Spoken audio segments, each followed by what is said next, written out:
Bienvenue, il aime les morts, il aime aussi les mots. Il a d'ailleurs publié 3 livres qui se sont vendus à près d'1 million d'exemplaires. Il aime autant la plume que le scalpel.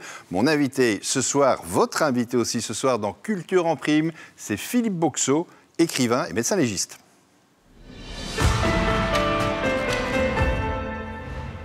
Philippe Boxeau, merci d'être là. On ne va pas passer la Belgique au scalpel. Non, pas aujourd'hui. Si j'osais inviter, je vais vous le dire dans quelques instants, c'est parce qu'il y a une image forte qu'on va découvrir. Mais avant cela, je voudrais me tourner vers ce grand écran et je me pose cette question. À quoi rêve aujourd'hui Philippe Boxeau en 2025 ? D'avoir une médecine égale forte dans notre pays, c'est-à-dire une médecine égale qui soit soutenue par le gouvernement. Et ça tombe bien, il paraît qu'on va bientôt en avoir un. Et je me réjouis de découvrir notre prochain ministre de la Justice. On ne va pas parler politique, non. On peut quand même en parler un peu, puisque cette émission, on peut tout dire. On va parler culture, on va parler de vos coups de cœur dans quelques instants, des idées que vous nous donnez, et puis on va évidemment parler de vos livres et surtout de vos lecteurs. Et quand je dis de vos lecteurs, je vous invite entre autres pour cette image-ci. On la découvre, c'est une image qui a été tournée à Charleroi, à la librairie Molière. Vous vous souvenez, il y avait énormément de monde, on voit ici. Et tellement de monde que ça a commencé le soir et ça a presque fini la nuit. Il y avait je ne sais combien de personnes, mais je l'ai dit, vraiment énormément de monde dans cette grande librairie de Charleroi. Et donc, ma première question, elle est quasi intime, Philippe Boxeau. Qu'est-ce que les lecteurs vous trouvent à vos livres? Ils aiment la mort? Alors je leur ai demandé, parce que moi-même je ne comprends pas. Donc j'ai préféré leur demander. Ils sont quand même les premiers concernés finalement. Ils m'ont dit que la première chose, c'est que les histoires étaient courtes, ce qui permet de ne pas devoir se lancer dans le bouquin en se disant il faut tout lire. On peut lire chapitre par chapitre, c'est chaque fois 10-15 pages maximum, ça leur plaît. En même temps, c'est les mêmes qui vous disent qu'ils ont commencé la première page, ils n'ont pas su s'arrêter, sortez-le au fond du bouquin, quoi. Et puis vous avez ceux qui ajoutent, oui, mais le ton est en plus marrant, amusant, agréable. La mort est un peu démystifiée, elle fait moins peur.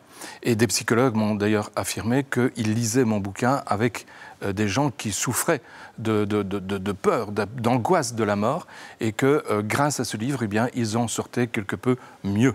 Je ne dis pas que c'est durable, mais en tout cas, c'est le truc. Et puis, troisième chose, c'est que, objectivement, les histoires sont vraies. En tout cas, la partie médico-légale est vraie. On est dans le true crime, et je prononce très mal l'anglais.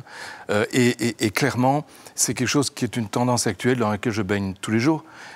Si le fond médico-légal est vrai, l'histoire autour est romancée pour ne pas qu'on reconnaisse. Alors, Philippe Boxeau, vous m'avez promis une surprise. Oui, et je me rends compte que je l'ai oublié sur le comptoir tout à l'heure. Alors, on va demander évidemment à notre régisseur Salvatore Insalaco d'aller la chercher. On va sans doute, je ne sais pas s'il est derrière moi ou pas. Eh bien voilà, écoutez, voilà, c'est vraiment ce qu'on appelle le direct. Et je jure à tous les téléspectateurs de Culture en Prime que je ne sais pas ce qu'il y a dedans. Non, et pourtant, ça vous est adressé, puisque moi-même, je l'avais oublié.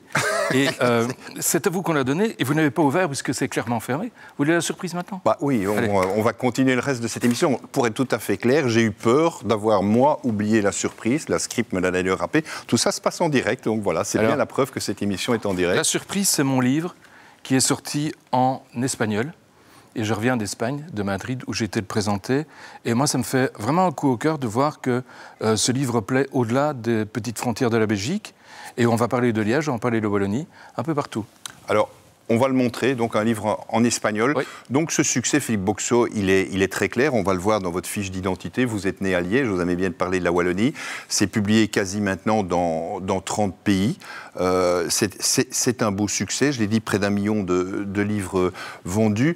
Votre technique de travail, c'est quoi en fait? Vous êtes sur une autopsie, vous voyez des morts, vous pensez tout de suite à ce que vous allez écrire? Ah non, pas du tout. Ça se passe comment? Non, vraiment pas. Bon, pour le premier bouquin, c'était des anecdotes, c'est celle que je raconte à mes étudiants toutes les années, donc c'est pas très compliqué de le sortir. Je pensais que ce serait le seul, donc j'ai bourré des tas de choses dedans. J'aurais pas dû, parce qu'objectivement, il y a des choses que j'aurais pu récupérer pour d'autres livres. Le deuxième et le troisième, c'est de la médecine égale de tous les jours. Donc c'est pas de la médecine égale qui est particulièrement, comment on dit, démonstrative, dans le sens où je ne fais pas de sensationnalisme.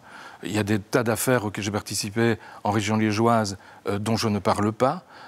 L'assassinat de Stacy et Nathalie, les attentats djihadistes, on en a eu 2, les effondrements d'immeubles, les catastrophes, etc. J'en parle pas. Donc, soyons clairs, vous n'êtes jamais dans une démarche sensationnaliste. Je ne veux pas. Je veux juste montrer que mon métier sert à quelque chose. Et donc, effectivement, je raconte des histoires, on me l'a déjà dit ça, enfin, dans vos histoires, il y a toujours le médecin légiste qui trouve la solution. Ah oui, attends, je ne vais pas les raconter une histoire où le type qui a tué sa femme téléphone à la police en disant « je viens de la tuer, je vous attends ».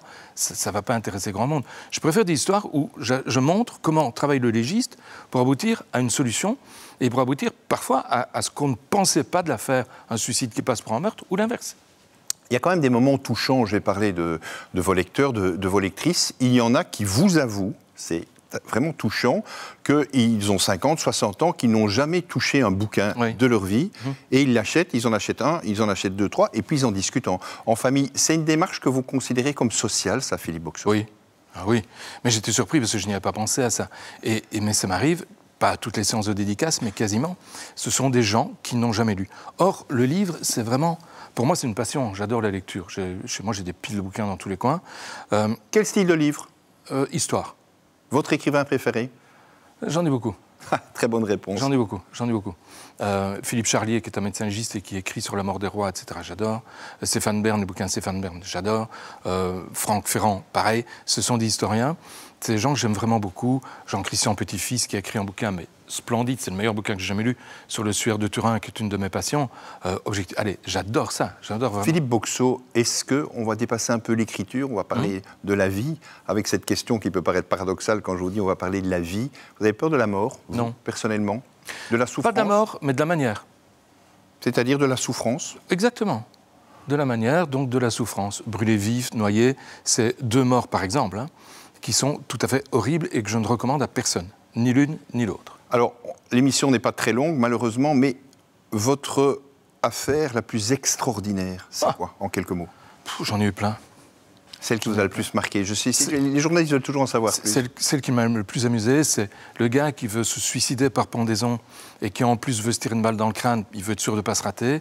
Il monte sur une chaise, il accroche la corde, il tire une fois qu'il se laisse un peu aller, il tire mal, la balle sort par la bouche, elle coupe la corde, il tombe par terre, il meurt d'une fracture du crâne. Voilà, ça c'est le genre d'histoire que j'aime bien, qui m'amuse, c'est extraordinaire. Ça sort complètement de l'ordinaire. Mais je vous avoue qu'en médecine légale, tout sort de l'ordinaire. C'est ce que j'allais vous dire. Alors, le principe de cette émission de Culture en Prime, c'est aussi de parler de coup de cœur. Votre coup de cœur musical, il s'inscrit dans la semaine de la musique belge, qui est présente sur toutes les plateformes de la RTBF. Vous nous avez proposé Elena. On va juste l'écouter et puis on en parle. Mais moi je reste, dis-moi pourquoi je reste avec mon mauvais garçon.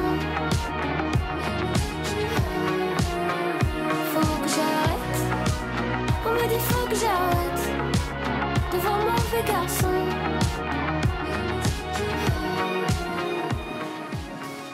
Pourquoi ce choix? 22 ans.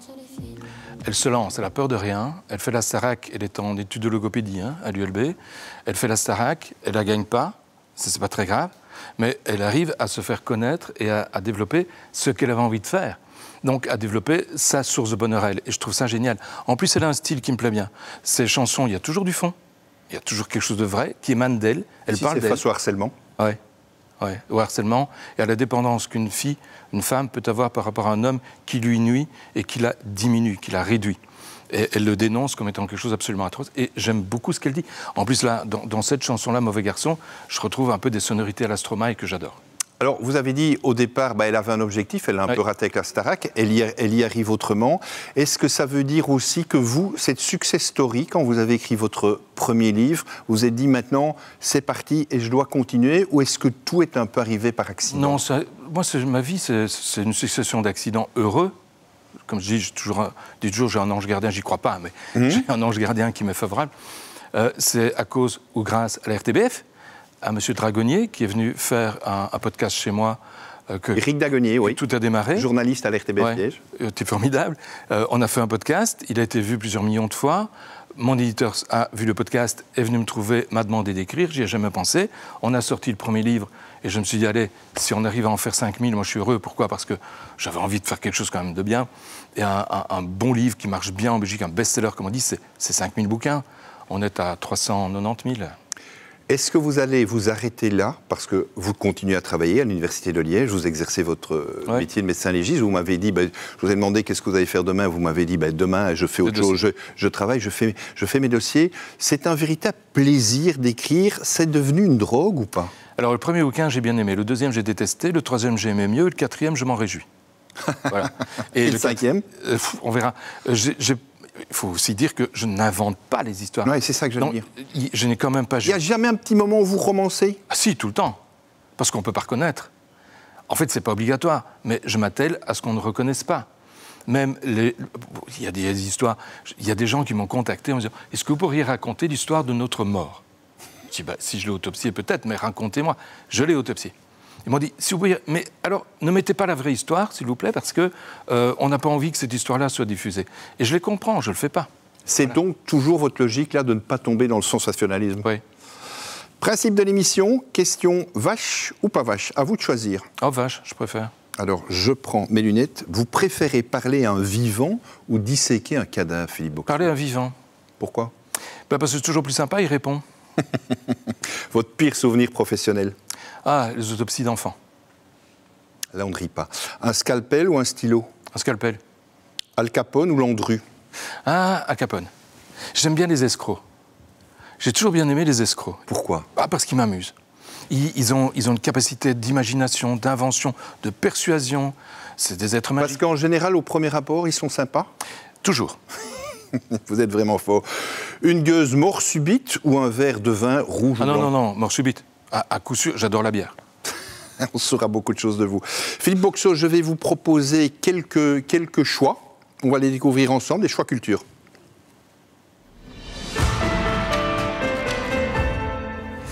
Et le premier, comme vous aimez bien le wallon, vous aimez bien la Wallonie, ça s'appelle rawette.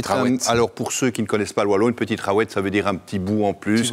Une rawette de vin, une rawette de bière, une rawette de chocolat, un petit bout. Et c'est un magazine photo sans pub qui est réalisé par des passionnés qui publient parfois des photos de gens très connus.